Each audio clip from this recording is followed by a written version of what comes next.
Halo guys, kita ketemu lagi dengan Pak D Survlog.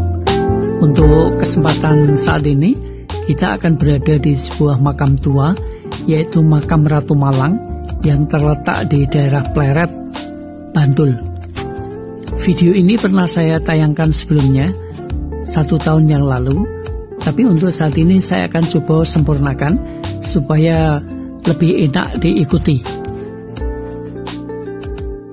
Makam Ratu Malang ini tidak pernah berhenti untuk diceritakan karena memang ceritanya cukup memilukan, yaitu kematian dari seorang dalang, kemudian seorang sinden terkait dengan cinta butanya Amangkurat I, seorang Raja Mataram yang keempat.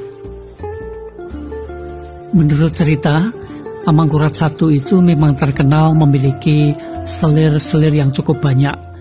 Jadi dia itu masih menginginkan adanya selir baru, yaitu ingin mendapatkan Ratu Malang, istri dari seorang dalang yang namanya Ki Dalang Panjangmas.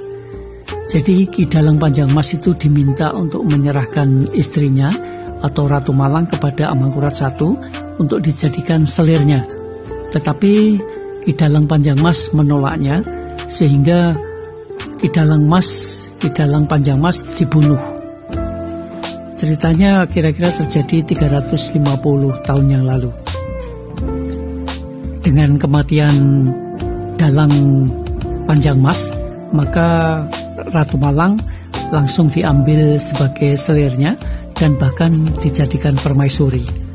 Tetapi karena kehadiran Ratu Malang itu dianggap mengganggu atau membuat ketidaknyamanan selir-selir yang lain, maka menurut cerita Ratu Malang itu dibunuh dengan cara diracun oleh orang-orang di dekatnya, sehingga Ratu Malang juga meninggal atau mati menyusul suaminya.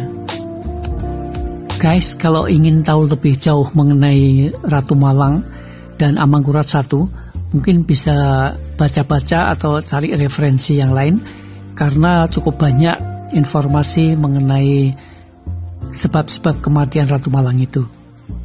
Kita lihat makam Ratu Malang, kondisinya seperti ini.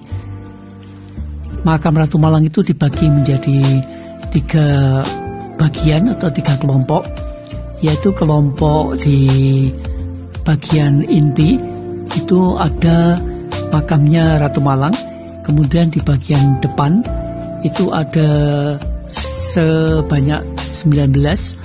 Kemudian makam Ki Dalang Panjangmas itu terletak di paling belakang, terpisah dari yang lain. Kondisi makamnya di siang hari cukup sunyi, tapi juga cukup ringit, sehingga saya pengambilan gambarnya tidak bisa fokus.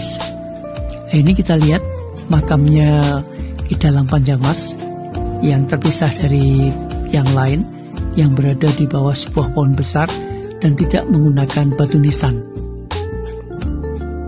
Waktu kunjungan saya ditemani juru rawat makam, yaitu Pak Cito. Jadi Pak Cito mengantar saya ke lokasi ini. Kalau kita perhatikan dari atas, itu makam ini cukup istimewa dibangunnya, karena di samping dikelilingi tembok tinggi dan tebal, itu di bagian makam inti juga ada sekat tembok yang tebal juga. Kita coba lihat ke bagian belakang, itu ada yang namanya Sendang Moyo, yang merupakan rencana awal pemakaman atau kuburnya Ratu Malang. Tetapi karena di lubang itu terus keluar airnya, tidak kunjung kering, maka dicarikan lubang pengganti.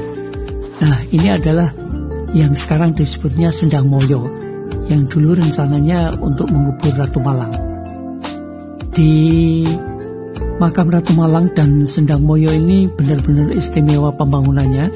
Kita tidak tahu alasannya Amangkurat I membangun makam yang demikian megah kalau kita bilang, karena dikelilingi tembok yang begitu tebal dan tinggi. Bahkan ketebalan temboknya bisa mencapai 2 meter dan tingginya ada yang 3 meter.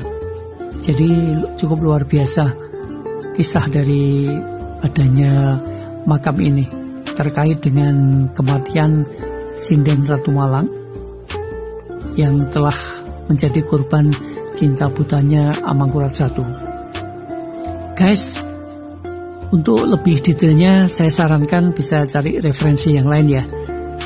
Ini sebagai tambahan wawasan saja untuk mengenal sejarah Kerajaan Mataram dan cinta butanya Amangkurat I. Oke guys, terima kasih atas perhatiannya. Salam sehat walafiat. Bye-bye.